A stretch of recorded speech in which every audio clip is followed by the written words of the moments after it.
Chain stitch straight லைனில் ஈஸியாக வருது. நிறைய கார்னர்ஸ் இருக்கிற ஷேப்பில் ட்ரை பண்ணும்போது கேப் அண்ட் ஹோல்ஸாக வருதா?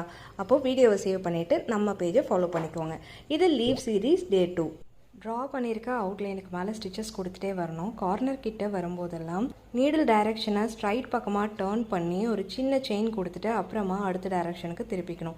இதை ஒவ்வொரு கார்னர்லேயும் பண்ணும்போது நல்ல ஷார்ப்பான எட்ஜஸ் வந்து கிடைக்கும். அவுட்லைன் ஃபினிஷ் பண்ணி முடிக்கும் போது ஃபஸ்ட்டு போட்ட அந்த ஸ்டார்டிங் செயின்குள்ளே விட்டு ஒரு லூப் எடுத்துகிட்டு அப்படியே இன்சைடுக்கு த்ரெட்டை எடுத்துக்கணும். நீங்கள் இன்னர் சைடில் ஆல்ரெடி போட்ட ஸ்டிச்சை ஒட்டின மாதிரி ஸ்டிச்சஸ் கொடுத்துட்டே வரணும். இதில் முக்கியமான விஷயம், நீங்கள் ஒவ்வொரு கார்னர் ஃபில் பண்ணும்போதும், எக்ஸாம்பிளுக்கு 4th லைன் ஃபில் பண்ணிகிட்ருக்கீங்க, அதில் கார்னர் வருது அப்படின்னா 3rd லேயரோட கார்னருக்குள்ளே ஒரு செயின் எடுத்துகிட்டு அடுத்த டைரெக்ஷனுக்கு டேர்ன் பண்ணணும்.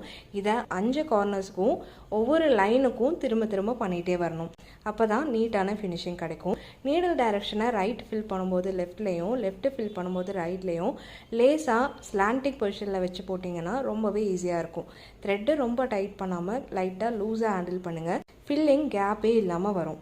உங்களுக்கு சில்க் த்ரெட் ஹேண்டிலிங்கே சுத்தமாக வரல அப்படின்னா எனக்கு லிங்க்னு கமெண்ட் பண்ணுங்கள். உங்களுக்கு லாங் வீடியோட லிங்க் டிஎம் பண்ணுறேன். கடைசியில் கொஞ்சம் கேப் விட்டுட்டு எண்டிங் நோட் கொடுத்துக்கிறேன். க்ளூ பேஸ்ட் பண்ணி ஸ்டோன் ஒட்டிக்கலாம்.